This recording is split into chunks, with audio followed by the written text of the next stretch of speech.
কৃষ্ণদাস কবিরাজ গোস্বামীপাদ মধ্যখণ্ডে বর্ণনা করছে।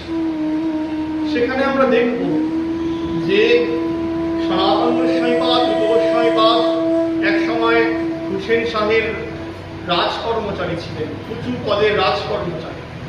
মহাপ্রভুর সঙ্গে সাক্ষাৎকার হওয়ার পর, সেই গৌড় দেশে মহাপ্রভুর সঙ্গে সাক্ষাৎ হওয়ার পর তারা রাজকার্য করতে পারলেন না, কারণ তারা প্রভুর চিহ্নিত দাস, তারা সংসারে থাকতে পারলেন না।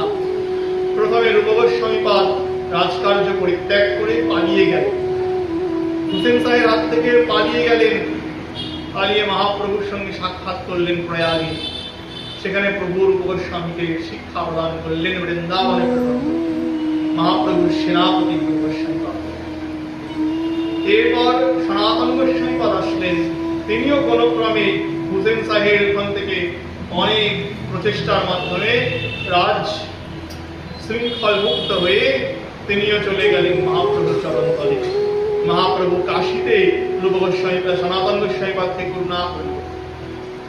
এইখানে তো প্রশ্ন আসে, এইখানে রাজার বন্ধন ছিন্ন করার জন্য রূপ গোস্বামীপাদ, সনাতন গোস্বামীপাদ ছলনা পর্যন্ত আশ্রয় নিয়েছে।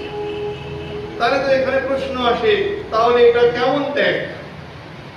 শাস্ত্র বলছে এই ত্যাগই তো কর্তব্য।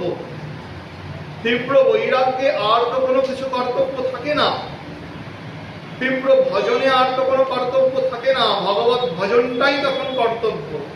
এই ত্যাগকেই প্রকৃত ত্যাগ বলছেন।